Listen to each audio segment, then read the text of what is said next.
Hi, welcome to this edition of Polyphonic Voices, the Atlanta Early Music Alliance interview series with musicians in the Atlanta area. And today we are expanding a bit out to Athens, Georgia, which is 60 or 70 miles northeast for us. And I have with me here today Kevin Kelly. Kevin has worked for quite a while at the University of Georgia, and we're going to get to know him a bit today. So Kevin, thank you for being here. Yeah, so everybody had a start in music. Tell me how you became a musician. probably like most people, started piano lessons, when I was late elementary school, and that continued through high school. I knew I wasn't going to be a top-notch player, but what was so interesting with my piano teachers at the time is that they spent a lot of time on music theory and music history and musical forms, things like this. So I got a good feel for a larger field at that time.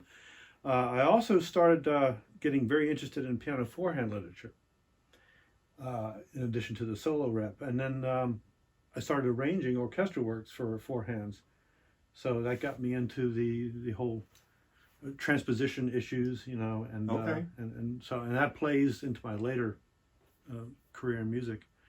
Then when I went to college, I took courses in music and English. I wanted to major in English because I loved literature. And where was your undergraduate work? University of Virginia. Okay. And I got so tired of writing all those papers for English classes that I decided to major in music. The irony was that I wrote just as many papers in music. Absolutely, you did. But that's sort of how my direction there.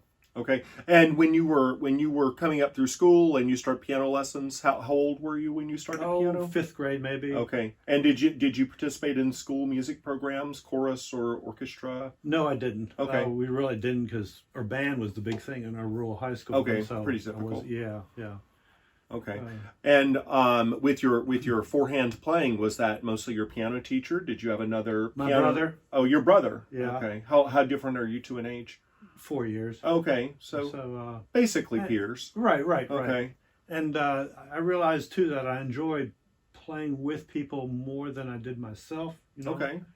And again, that has ramifications later too. Okay. Really getting into choral music, but yeah, forehand I still love forehand music.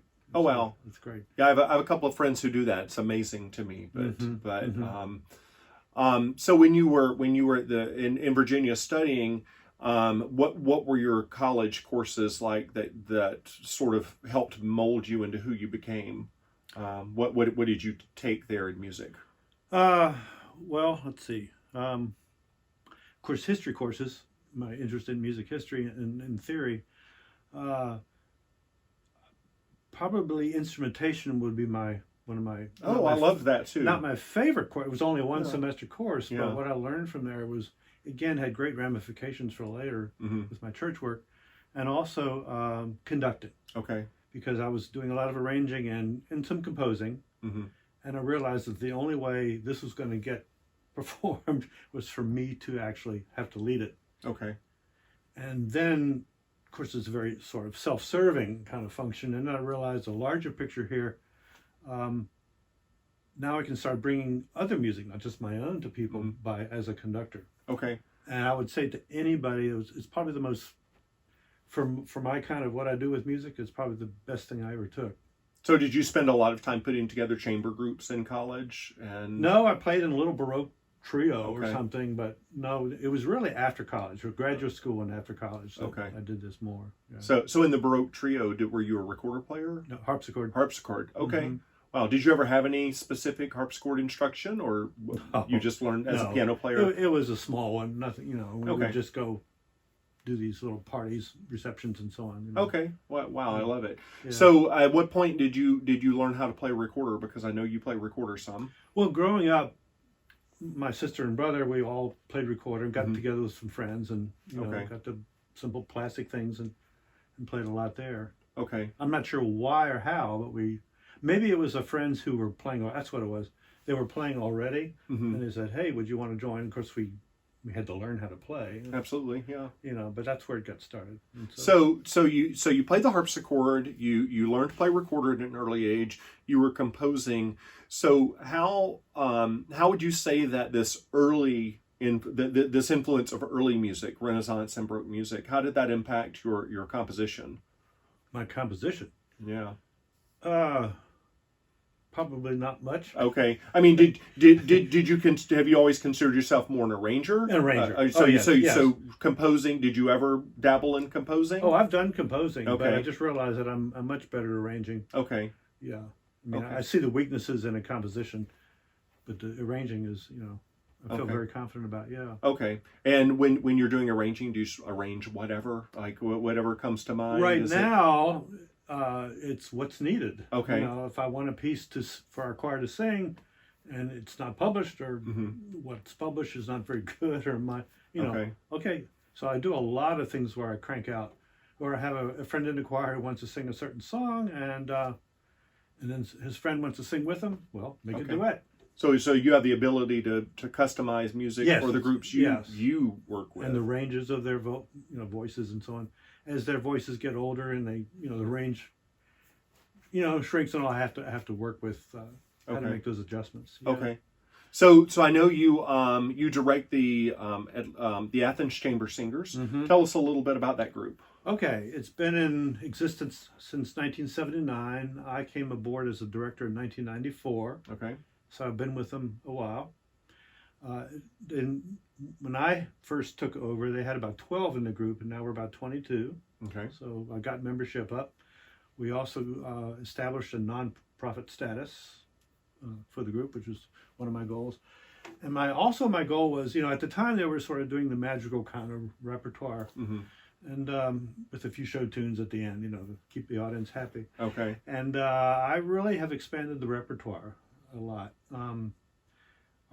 Our concerts, we had two concert venues in the year. One is a annual Yuletide dinners, it's a catered dinner where we sing during the various courses, sort of like the magical dinners. Okay. Traditionally, Mm-hmm. but we do very different things. And then we have a spring concert. Okay. And for all of these, I find it really helpful to have a themed program. For a Christmas program, we've done a medieval one, we've done a Celtic program, we've done an Eastern European Christmas concert, Okay. things like this. And the same thing with the a spring program, where you can let your hair down a little bit. We've done programs with British folk songs, programs about trains or animals or humor Okay. songs, things like this. And what I find really neat is to find these very disparate kind of pieces and to find relationships between them. One coming up, we're going to do, we have a medieval chant, and we have Brahms, and we have Wake Up Little Susie, the pop song by the Everly Okay. Brothers. Yeah. And they all have relations. Okay. And the Any idea, sharing what this relation is, or does this need to be No. a surprise for the concert? but the idea is that, and I find it very helpful to talk to the audiences, not lecturing them, but what are these because I think it makes early music, especially, you can see the relevance Mm-hmm. to what we are today. It can say something to our modern audience. That it's not just a period piece, Okay. historic artifact kind of thing. Yeah, I found that audiences really like it when you explain something to them. They really are thirsty to know something when they leave, not just to Exactly. they don't enjoy the passive process as Right. much as sometimes we think they And do. I'm been a teacher for all my career, and so it's part of it. Oh, I think music is as much didactic or educational as it is entertainment. okay. And what about collaborations? Are you able to collaborate with the? Well, the for Athens- instance, we did a program of what do they call them? Street songs, street cries, Okay. and we had the gamba consort from Okay. Atlanta come and play with us, things like Okay. that. Okay. I've hired lutenists. I've had vihuela players. Okay. For Spanish Renaissance music we did. So yeah, I'll do that. So I think I know the gamba players you're talking about, and many of them are closely tied in with the Atlanta Early Music Alliance. I Right. know Chrissy and Jacob. Well, we're a member of And- that yeah. alliance, and so that's how Yeah. we got And what about other musicians though? You said you've used a viola player and lute players. Were these people that you were able to find locally? Yes, and it's just funny with the university town. It's amazing what resources you have there. Okay. Just amazing. Okay. String players always seem to hide. It's hard to find good string players. Just like we were doing a program involving Haitian, Haitian Creole. Mm-hmm. I found somebody in Athens who could come and speak to us about it. Oh wow, teach love us. it. Or Irish Gaelic, which is really crazy kind of a language. Yeah. 2 people came. Wow. This is just from Athens. Okay. They're not all university connected, but the fact that we are a college town Okay. just brings these people Yeah, in. people settle into those educated areas. Yeah, I've noticed that about a lot of places. So it's been wonderful for all of us to have this resources. Mm. We did a Russian program. I had several Russians come in and help us out. Okay. So what about other groups you conduct? I know you have a multifaceted performing life. It's right. mostly as a conductor, I believe. But what right. other groups are you? We have a with? recorder ensemble. It started when we first moved to Athens in 1988. It was part of a already established group at the Methodist Church there. Okay. Where you have about all 4 sopranos all playing. Oh yeah. And after a while, we said, okay, that's enough, and so we went and formed our own. Mm-hmm. And we started off with about 2 people on a part, and now it's with everything, aging and pandemic and people moving away, job changes. We're down to 1 on a part now. Okay. And there are advantages to both, of course. Yeah. I know you always like to reach a large number of people, but there's some satisfying music making to when you have 1 on a part, the yeah. intonations, etc. No matter how absolutely. good you are. I also have a church choir. I've had church choir since high school. Okay. And what that has taught me, besides taking me away from instrumental music to vocal music, what it's taught me is how to work with basically a small group. Mm-hmm. We're talking about a dozen in the choir, Oh yeah. a small group and untrained voices. Okay. Which is different from the big downtown churches with, Yeah. that kind of thing. And that's been really neat. Again, part of my arranging is, okay, I have these voices. What music can we do well with them? I do set high standards, even though they're untrained, and so on. Set high standards, and they really do respond well, if they're serious about it. Another good thing is that I have a community choir. Okay. Which is about larger, maybe 30, 35, something like that. This is an ad hoc group that we formed when we wanted to, say, travel. And we've taken 5 choral trips to Europe. Okay. And we've gone to Spoleto Festival too with this community choir. And when the church choir sings with the community choir, the levels just go up. They really learn a lot. Oh, so you have an opportunity to combine these groups. I do. I love that. Yeah. Okay. Yeah. And so, the levels really go up. And so that when you get back with your church choir, they're a different choir. Okay. You know? Okay. You know. It's like built-in training. Yeah. Yeah, I love that. Yeah. So with your church group, I'm guessing recruitment is basically, what you got. It's open to the church congregation to join the choir. Right. And as many churches are finding now with reductions of congregations and choirs, we're paying 3 women to come in and help. Okay. They're not section leaders because you really don't have sections, Yeah. It's 3 altos or whatever, but those it's reciprocal. They have helped us tremendously. We can do things that we couldn't have otherwise. But they themselves said, "This is the greatest music thing I've experienced." Yeah. These hirees. Yeah. Instrumentalist would when I was in college, we would get hired to play a cantata at a church, once a year or something, and that would you would come in for a rehearsal or two, do your performance, and leave, and never have that opportunity. I would have loved an opportunity to come in and have been a regular member of something, and it seems like on the job training for these people. Yes. Yeah. Yeah. So how do you recruit for your ad hoc group? Good question. Chamber singers, it's audition. Okay. And of course, they wouldn't be saying I want to audition if they couldn't sing already. Okay.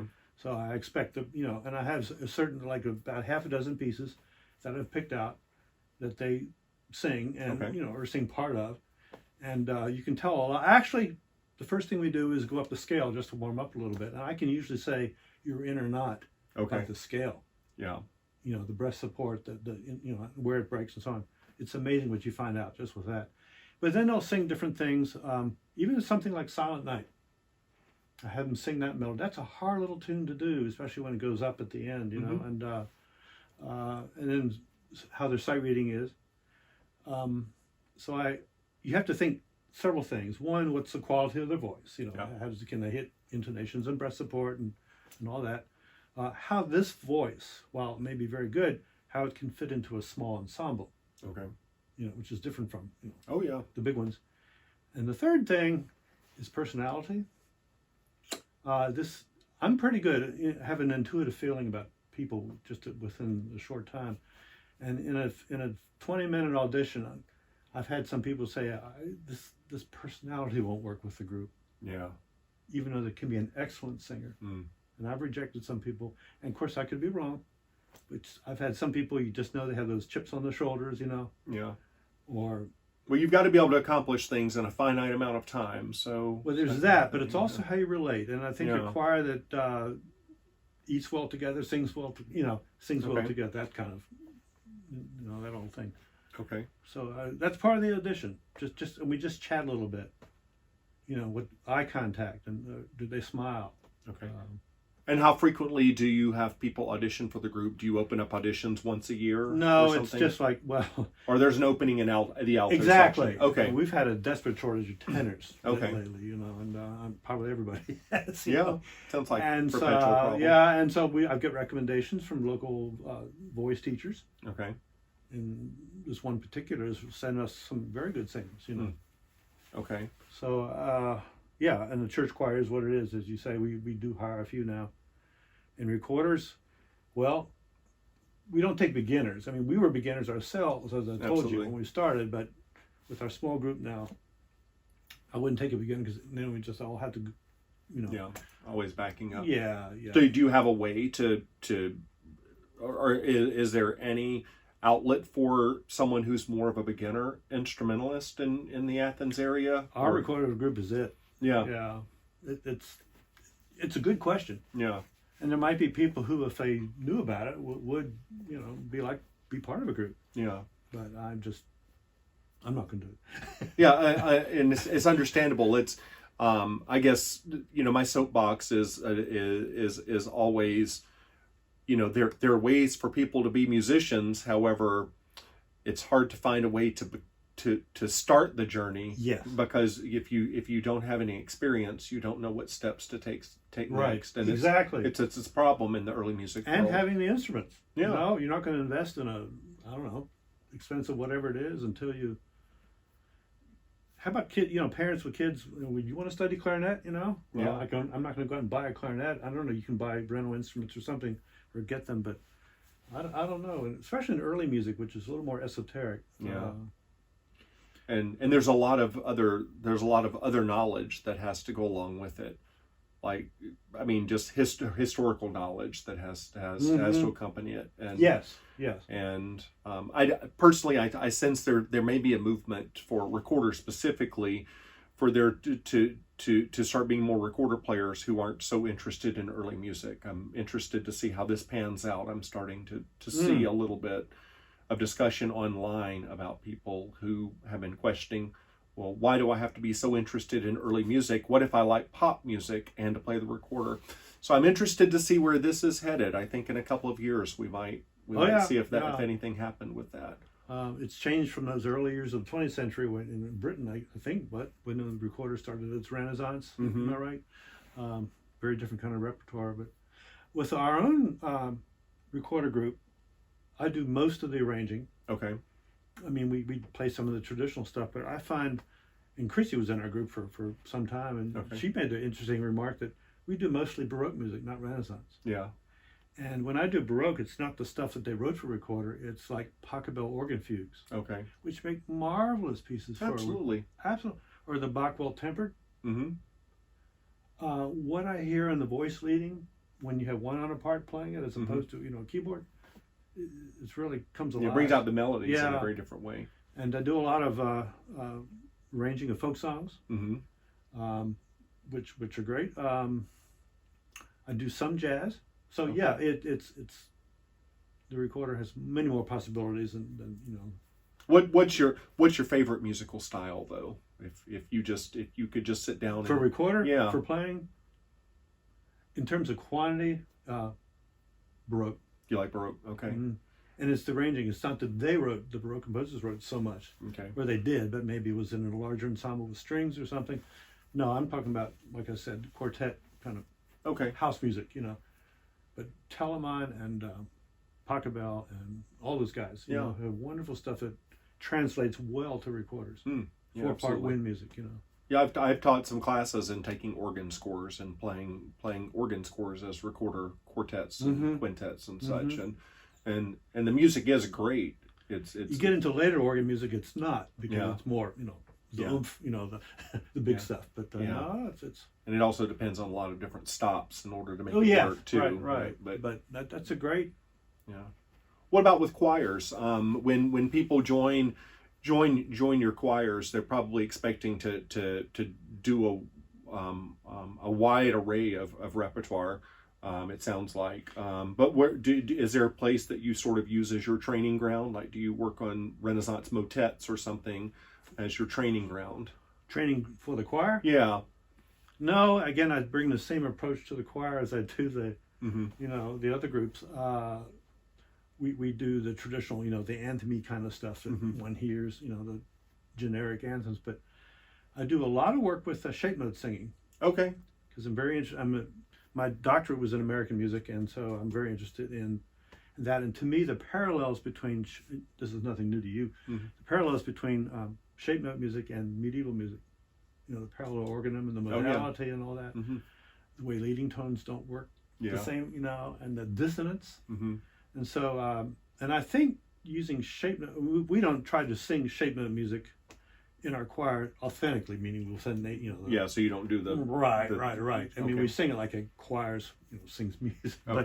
But it's terrific for teaching independent singing, because it's not your bass line, melody, and then the harmony in the middle. Okay. As you know, the melody is in the middle. Do you teach the solfege as part of teaching shape note? No, I just teach it because but it's terrific training for the singers, and teaching them a cappella, which, as we all know, is the best training of all. Absolutely. So we don't do a huge amount of that, but I do a bunch of that. We do some chanting. Again, it's more for I think unison singing is one of the hardest things to pull off of all. Oh yeah, a unison playing for an instrumentalist also. Yeah. You hear every discrepancy. Absolutely. So we do chanting with that, and I do a lot of arranging of American folk. I think I'm becoming more and more interested as I go on, the intersection between folk music and classical music. Okay. And how one influences the other, and so I do arranging it in that regard too. So how have you handled these music groups during the pandemic? What has your nightmare been over the past 2 years? Well, when we shut down, our church went on. Well, first off, Chamber Singers just was canceled. Our spring concert, we couldn't do it, so we just canceled. Record groups, this is before vaccinations were available, so that stopped too. The church choir, what we did is that it went online, the church services went online, and so I would get together small groups, a trio or a duet or a single instrument. Or my wife Nan would bring in her penny whistle, we'd play with a shruti box or something, And we would record these, and then the minister would insert these into the video of the whole service. And that was very interesting, and we would, cautious, we would spread apart. We had those plastic shields up on the music stands, so we were being careful. And then once we went back to in-person services and things relaxed a little bit, the choir is singing unmasked, but they're quite a bit separated from the congregation. And it's a small choir. So and did you also separate the members of the choir more as than much as we could? But it's negligible, because we are up on a raised platform to be away, but we're all vaccinated. I mean, that was one of the requirements of all my groups. We were all vaccinated and boosters and so on. But that's how we got through it. And what it taught me was, and I'll say this to anybody, what it taught me was the beauty and the sort of, if I can say, didactic value of working with those small groups. Because up to then, we'd always the whole choir, working with just several. One, it gets you singing a different repertoire, which they really, really enjoyed, different kind of repertoire. And what you learn by singing just with women as opposed to, male parts or vice versa. And so it turned out so wonderful that I'm going to include that same approach whenever we get back to the full choir again. That is, for a service, we may have a full choir anthem and now have a trio. Okay. Yeah. As a regular thing, not just occasional trio. And I'm sure the members of the groups really enjoyed that. Oh yeah. And they loved it. I'm sure that was one of the best methods of training for them. Yes. I mean, one on a part when you're not accustomed to one on a part. Yeah. Yes. That's a big deal. Yeah. And again, there's certain beauties of that repertoire which are just different from the other, Okay, so that's one thing that you see changing as we come out of the pandemic, we hope, is that you'll utilize these small groups more. What other things has the pandemic brought that maybe you could consider an unintended positive consequence?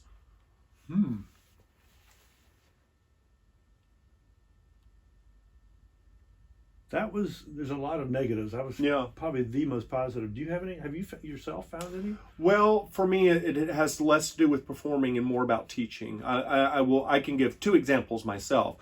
One is I really had to approach teaching in a different way in that I no longer could make a determination in the middle of teaching that someone didn't understand it. I had to anticipate more about what people would and would not understand.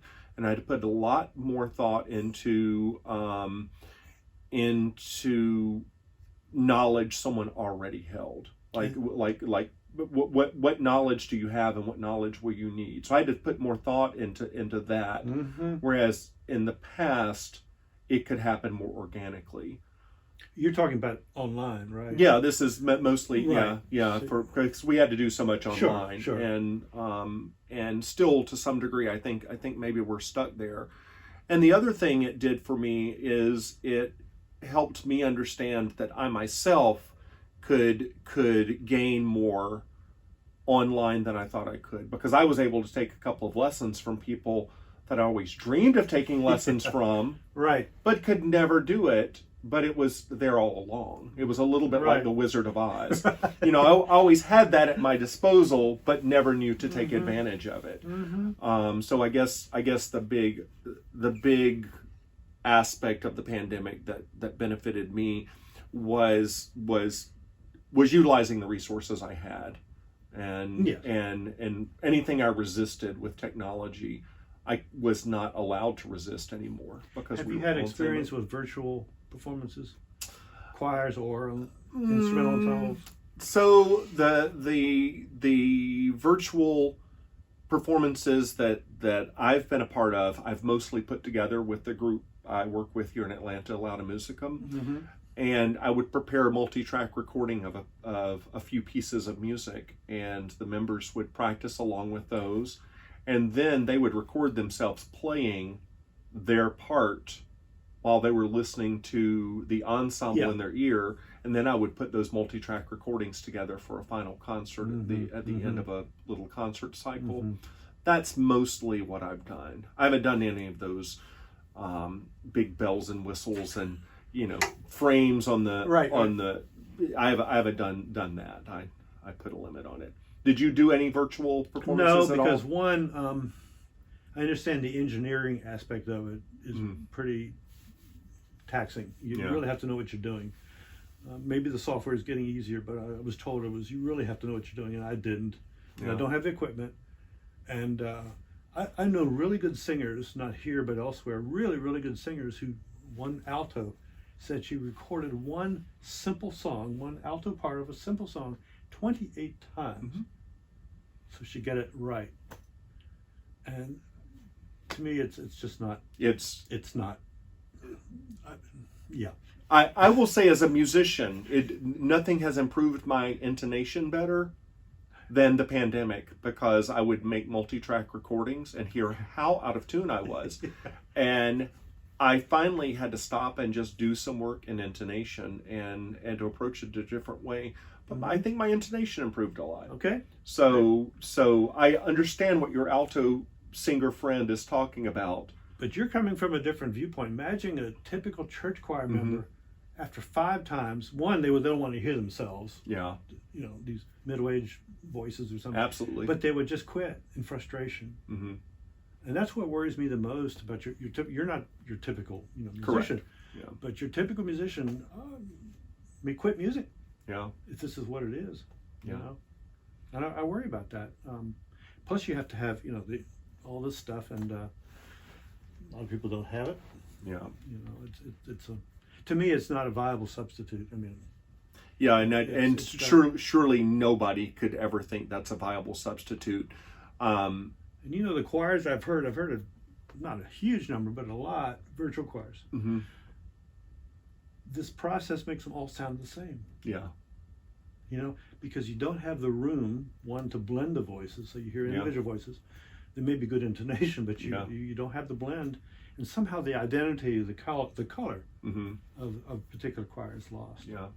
And if you're working with people who aren't professional musicians, too, even the sloppiness of attack and release is almost impossible to work with. Yeah. I mean, you're looking at we're thinking about intonation, we're thinking about blend.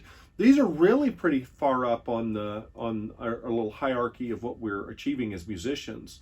Yeah. Simply starting and ending a note at the same time. And I can imagine for a choir matching a vowel when there's no one else in the room. What are you matching? Right. Yeah. So not to mention what I gain from standing next to you while I'm singing. Mm-hmm.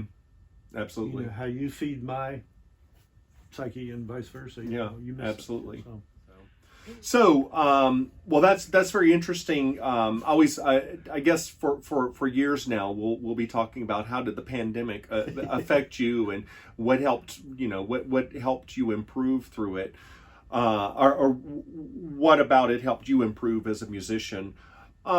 So, in your role as a conductor in the Athens area, you obviously, a little bit like I think I do, sort of have a hand in a lot of music that's being made there. Mm-hmm. So eventually, you and I, we'll need to move on, and someone else will need to conduct these groups that we lead in these areas. What part of your training served you the best, getting you where you are, and what do you wish you had done differently or tackled earlier, so that someone wishing to do what you do, how would they get there? Well, first off, as we all know, my successor, whatever group, is going to be his own personality or her own personality, and so it won't necessarily take what I'm doing and continue it. May not have the arranging skills or the interest in shape note music or whatever it is, but that's understood.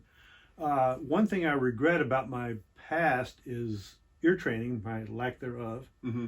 I sort of had a tenure coming up, which is ironic, leading all these choral groups, but the way it was taught when I was in school was very, to put it mildly, was not helpful. Yeah, how was that? Either you could hear it. Mm-hmm.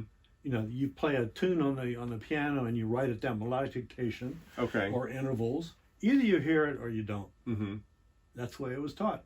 Okay. And over again. And I didn't have I wasn't taking voice lessons. I really don't have a true singing voice. You know what I mean? So that was a problem, and I would have benefited obviously if I had better training. How do you hear a fifth, a perfect fifth even? What are you related to? Is it just you get it or you don't? Yeah. I mean, and that's a simple little reduction of it, but how do you hear melodic dictation? When I was a TA in music theory class, I said, okay, you have an 8-bar melody. You can't get it all down at once. What are some of the parameters you listen to, the large picture, and then you move in? Mm-hmm. Where's the beginning? Where's the cadence? Where does it go to in the middle?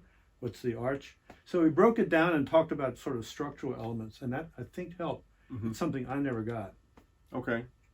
So I'm just saying that would have benefited me, As I said earlier, conducting was one of the best things I took. Not only because I could then deliver music, but it made me hear music and analyze music differently. Okay. You can't cue everything, So what is it you choose to cue? what's important. How did you learn to study a score? And that just popped in my mind. Well, again, I grew up with, the typical 19th century orchestral music, repertoire that most people do. And so I was interested in the scores. So I would get scores out of the library or even purchase them, and study a Beethoven symphony, and just for my own interest. Okay. But as I say, conducting help is a way of getting into a score. Okay. It's not just, doing this, as you know. Yeah, absolutely. Yeah. And analyzing, why is this cadence so interesting? Why is it so different? And I always tell my theory students, don't just spot something. Okay, well, that's an interesting cadence. Why? What are you going to do with it as a performer? A deceptive cadence. Okay? What are you going to do as a singer? You're just going to sing the note, or you're going to do something emotive with it? Okay. Dynamics or whatever. And that's where theory really, I think, really helps. And conducting is part of theory. It's part of analysis. Okay.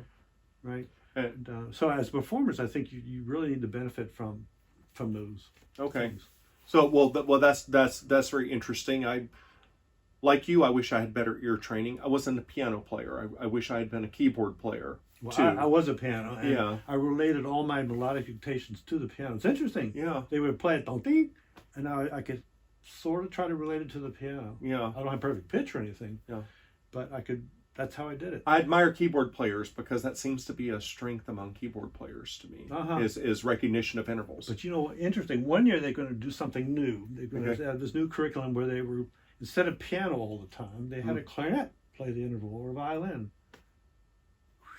Yeah. Out the window, I just couldn't relate. Yeah, I could imagine I understand that. the value of hearing it away from the piano, But, Absolutely. But again, they didn't prep us. Mm-hmm. There was no teaching of it. It was just do it.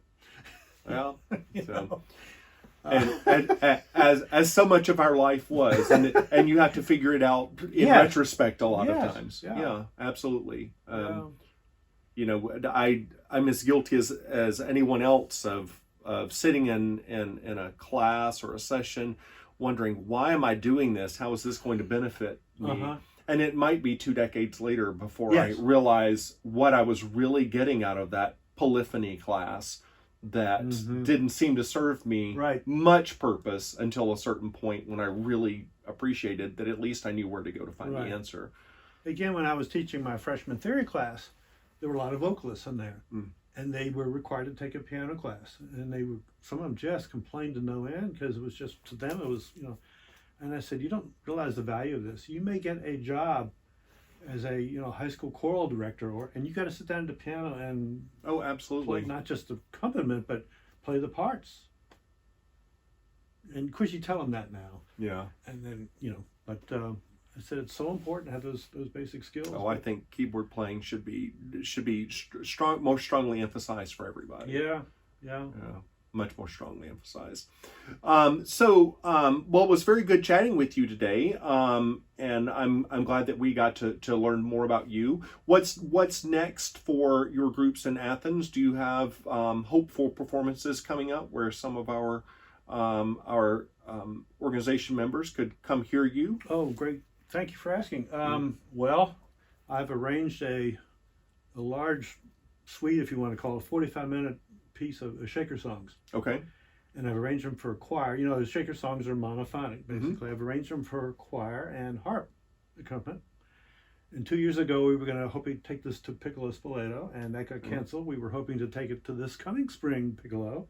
It's been canceled. So point is, if we don't do it, we're not going to do it this year. If we don't go to Piccolo next year, we'll just do it in Athens. So that's the thing I really would like people to hear. It's a lovely music.